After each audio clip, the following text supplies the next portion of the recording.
So we are here today with John Animasaun, who is seeking the Ward 10 seat on the Springfield City Council in the April 2nd election. We appreciate you being here today and invite you to start by providing an opening statement that introduces voters to who you are and why you are seeking this office.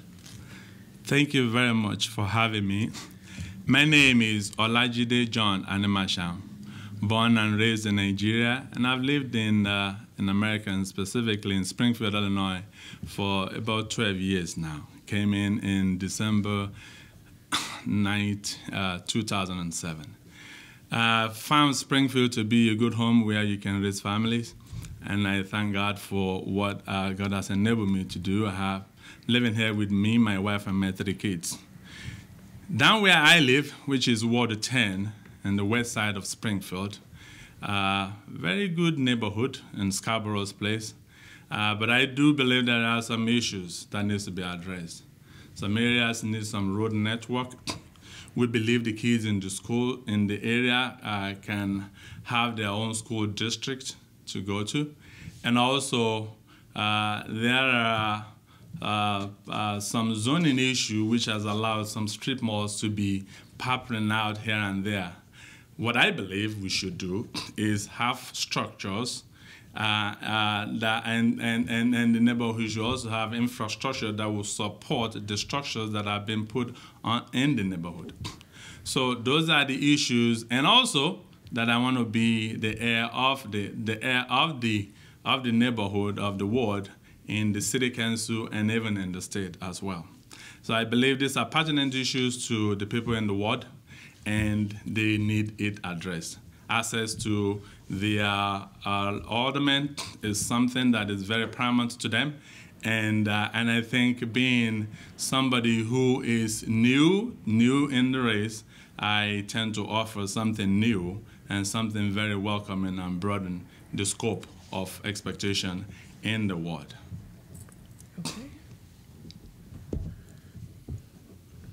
Okay. You mentioned some of the issues that you believe that are going on in Ward 10. What do you think are the most pressing ones that you would like to address? One of the most pressing ones is the road network. So take, for example, the people in Centennial Park, I can say have barely little or no access to get out. If there is snow, they are almost like stuck in, and it's very difficult to get out. So, likewise, people in Old Park and Deerfield. So the present alderman has done a good job in moving the Isles Road up until the YMC, and I know that there is a growing issue between which road should be done. Should we do the arch elevator from arch elevator down to Bradforton, or should we do the Lionheart?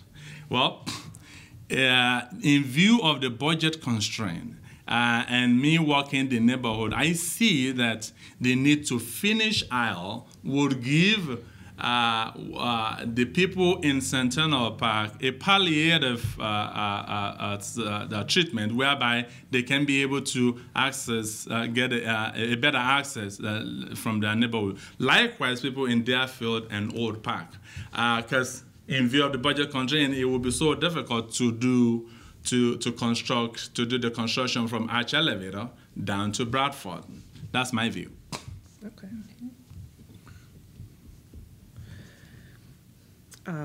We would say citywide, one of the pressing issues facing Springfield is homelessness. Yes. And so how would you, if you remember the city council, work to solve the homelessness problem here in town? So when you say homelessness, well, that could be defined in various ways, but we can see a part of the city that has been decided, a lot of lots of land in the east side, and while you have the west side that is growing.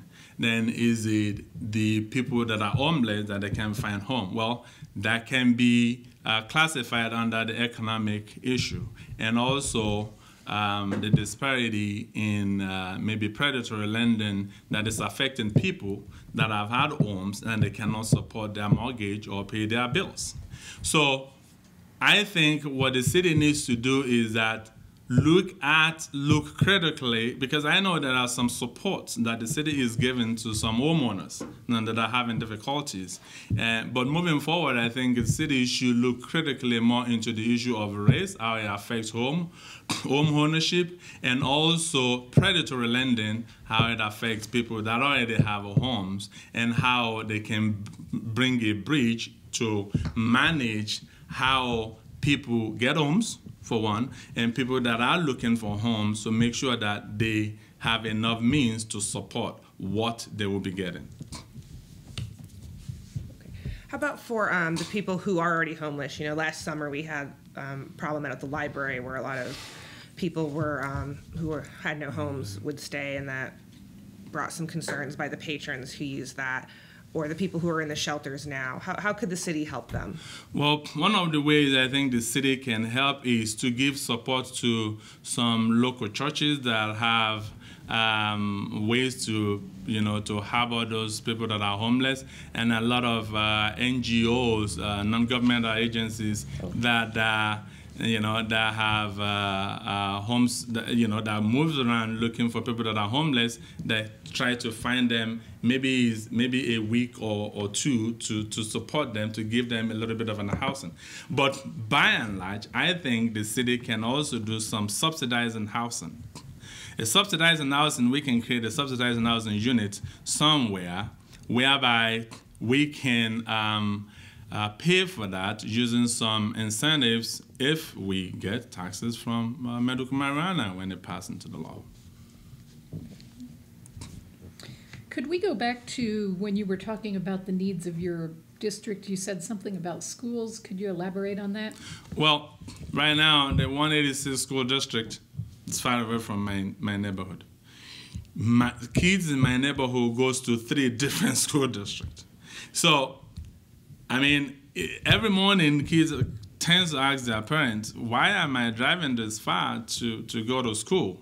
So I think that to work conscientiously with the present structure and see how we can bring a school district to Ward 10 will be something I will be working on when I become an alderman in Ward 10. So you mean just having all the kids in Ward 10 going to the same school? That would be something good, yes. That's exactly what I'm working on. Okay. One of the other issues our edit board feels is important for our city is to increase economic development in Springfield. How would you as a council member go about attracting new businesses and industries to the city? Presently, people are leaving the state of Illinois at a rapid rate, and Springfield is not an exception.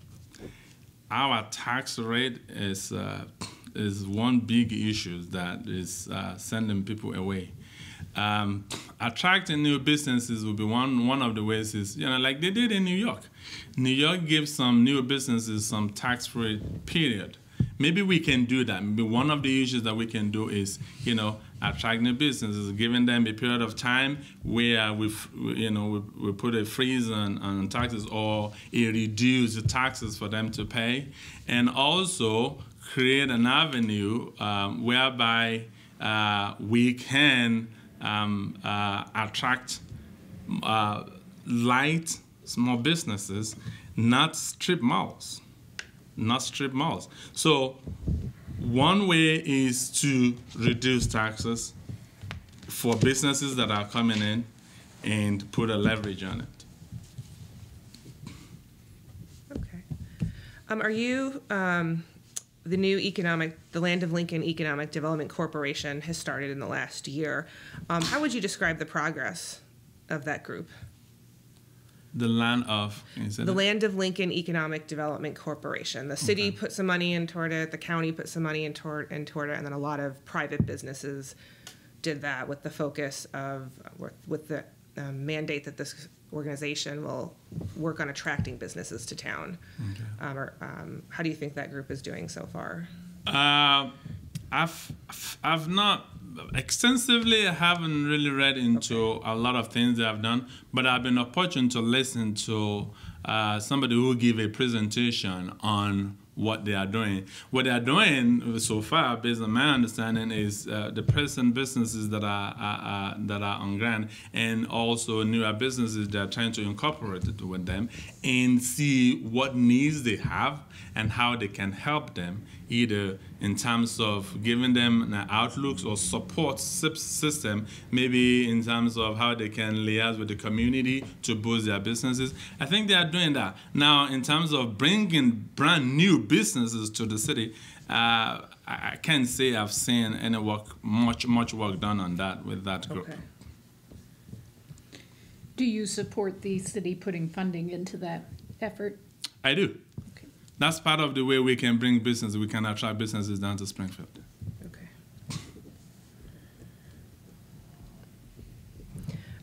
The last couple years, the city has had some tough financial times with revenue coming in or lack of revenue coming in. And the city council approved several tax increases during that time, an increase to the sales tax, the hotel motel, the telecom. And there's one more that I'm forgetting right now. I know you weren't on council at that time, but if you were on council, do you think you would have voted in favor of those tax increases? Well, I would have voted in support of the sales tax increase. And I think I would have voted in support of the hotel motel tax increase as well.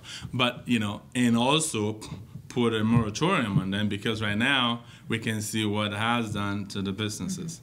Right now, what I think we can be looking at is how we can push CWLP, which is the baby of the city, and how we can push it to the new age, which is going green, attracting green energy, and that way we can generate a lot of revenue, in my view. And also passing the marijuana recreation, and then we can also generate funding revenue from that, because I don't know what is clean coal. I don't believe in what they call clean coal. Coal is coal, but I believe that stepwisely we can move the dial from what we have in terms of energy to greener energy, whereby we have a lot of electric plugs where we can plug our cars, and that way we can also generate more funding.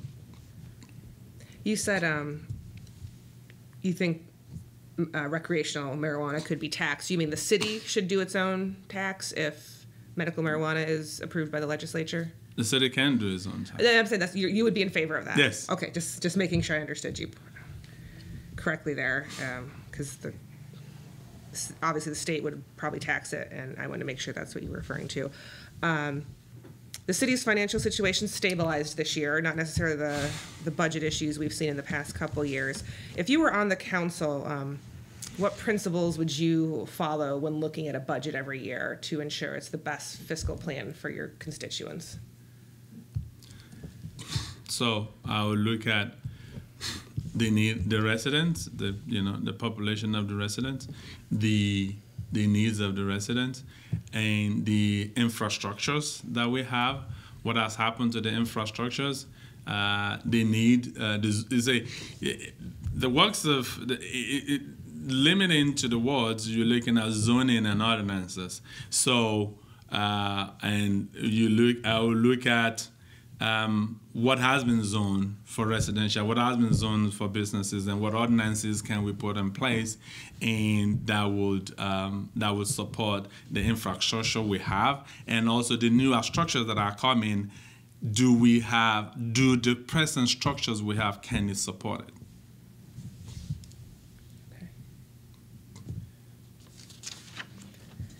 Okay. Pensions are eating up a larger share of the city's budget each year, specifically for police and fire. And certainly not an issue just for Springfield. Throughout the state, cities have this. And we are limited by the legislature in some ways in how you can address the amount owed to retired employees. But what types of pension reforms would you advocate for as a member of City Council? As a member of City Council, I would take a critical look at the present pension structure, which I'm not completely privy to right now, but we'll take a look at it and look at how we can progressively get the state to address, the issue of not getting the pensioners their needs, in due time. What is the something? And I know that what the state is going to say is, budgeting or funding. What other ways can we generate funds so that we meet that sacred, which is the obligation of the state? Okay. One of the often talked about topics during the past year is tourism here in Springfield. Yeah. Do you think the city is using its attractions like Lincoln, the various things we have here, in the best manner it could? And how would you think we could improve as a city? Yeah, I think we are using it, but I think we can do more.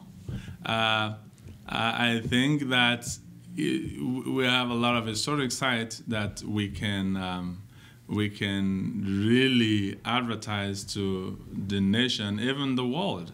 Before I come to United States, I've read a lot about the country, and would love to visit some places, even like Ellis Island, the Statue of Liberty. So likewise in Springfield, yes, the Lincoln Library, the Lincoln Museum, and another historic site, we should promote them and get better attractions from the state and from the whole of the United States for people to come. And one of the things that I think we can add also is also what we call the welcoming city. We can have a museum or maybe an African museum where the African heritage can, it will also serve as a revenue, because a lot of the city has grown so diverse, but unfortunately, I guess we are not taking cognizance of that. And I know a lot of people will want to identify with that. And, it doesn't matter how minimal the charge might be, come and look at the exhibits or, what structures or artifacts that can be placed in such a museum and see, okay, this is part of the heritage of Springfield, and it's very inclusive. You said we should advertise what we have better. How would you recommend doing that? Like through just how do we get the word out? How do we get the word out better? Okay, so me as an alderman can have a website. Okay. Promote that personally, and also as a resident of Springfield, I have family members or friends, across the state, and tell them, there are these are sites that are in my city or in my state. Why don't you come and take a look? You've heard about what President Lincoln did. Why don't you come and see for yourself? Even if it is bring to life. Okay. By word of mouth, social media,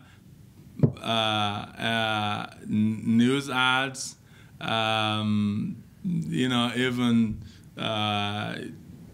walk in the neighborhood. A lot of people even in the neighborhood have not even visit, or maybe have not even taken full advantage of what we have here. And when people come, I have friends in Champaign, they come here and wanted to come to Lincoln Library. Okay. So, in the past year, there was talk, even a resolution before the city council about declaring Springfield a welcoming city. Yeah. So, any thoughts about that? Yes. Any? President Reagan said America is a shining city on the hill. It is a shining city. And I believe, and I know, America is an idea. This nation is an idea. An idea is something that fine-tunes itself. And the only way an idea can fine-tune is that there should be an influx of newer ideas. And the way we get to where we are is the influx of various ideas from all parts of the world. So welcoming the city will welcome immigrants, welcome new people to come into the union. I think it's a very positive idea. It's a positive thing that we should promote. It's a positive thing that through which we can also set another tourism. It's a positive thing through which we can start a lot of new businesses. It's a positive thing through which we can, allow these new immigrants to, see what we have, identify what we have. A lot of kids in our schools, maybe we like it or not, we have immigrants that are going to do schools. The kids want to identify. Not too long ago, maybe 2 days ago, my wife and I were in my kids' school because this is a Black History Month, and we dressed in African attire and, presenting the culture of Africa to the kids. And they were very happy about it. So it is a welcoming thing. It is something we should promote. Did you feel welcome when you came to Springfield? Were Yes. people welcoming? Yes, it's funny. I came from New York. In New York, That's worse than Nigeria. yeah, in New York, we're a little rude. I would say that. I mean, I lived in New York for a while. But when I came to Springfield, even before I come to Springfield, my church home in Springfield already gave me a recommendation for the church that I will go to here, which would be on the 9th Street, St. Luke's Episcopal Church. So getting here, I already have a church home. And they were already waiting for me to come. An opportunity, I got in here meeting with the priest and meeting with the bishop of the Episcopal Church. It was very welcoming. I did the christening of my child in the church. Father Danny is the pastor down there. And I remember one occasion vividly. I was driving on the loop, we were getting out, going to Jacksonville in 72. My car broke down. And I cannot count how many cars stopped to check on me and say, "Are you okay? Can we help you?" I was really, really thrilled. We don't do that in New York. We don't do that in Baltimore. I live in Baltimore before I live in New York and live in those cities. And that's why I make my pitch that Springfield is a good place to raise family. And we don't want to lose that. Another big topic that's been out there is the Y block. What do you think should go on the Y block? So a lot of good things can go on the Y block, but what I see that is coming will be the $50 million deal that Animasaun is pushing through the state. So I support another university down there. And I really thank Senator Animasaun for pushing that, and I know he will do everything within his power to see it through. Okay. One of the other topics that has been happening here in town is Capital Township, if it should be merged. And if so, with which entity? So it's a good thing because I looked at all the benefits they're talking about that people tend to gain if they do the merger of the Capital Township with the city. Well, here's the thing. The Aldermans voted the bill down from getting on the ballot. Why don't we put it on the ballot? So at least get the input of the Yes, community. get the input of the people. You could look at the the incentives on the paper. It looks good, but what are the pertinent issues have we not really sit down and look into critically? Because one of the things that people will say is, okay, well, is it good for me? Is that it might be good for you, it might not be good for me. So let's have the collective will of the people. Let's put it on the ballot. Let the alderman vote and put it on the ballot. Then we gauge the nerve of the neighborhood about that. Okay. Governing Magazine recently wrote a series of articles about the Midwest and various inequalities, and they do say that Springfield has multiple race-based inequalities. Have you read this series? I read it, but I don't want to dwell on it. But one fact remains: race is an issue, and it has to be addressed. How should we do that? And one of the ways we can address it is, like me, people ask me, how come a lot of immigrants asking me, you live in the West Side? Because this conception is, if you live in the West Side, maybe a population is highly, Caucasian that lives in the West, and if you get to live there, and it's something by magic or so, it shouldn't be that way. We shouldn't have that perception. And so one of the ways we can do that is if there is an issue in getting people to get approved for mortgages in that part of the city, then we should look into that critically. If there is anything that is limiting immigrants from getting housing in that part of the neighborhood, we should look into that critically. When we should also embrace what you called like cultural festivals. We can inculcate cultural festival, maybe the Taste of Springfield. We have Taste of Chicago. Taste of Springfield, we are all people of colors from different diverse groups come together and relate with each other. And also some incentives for businesses that are, that need to stand on their ground, that are maybe they are disfranchised or in one way or another can get the funding if there is anything that has to do with race that is blocking it. So we look at institutional or systemic racism as they are entrenched in the structures that we have and how we can limit it. Okay. Anything else, John? No, I'm good.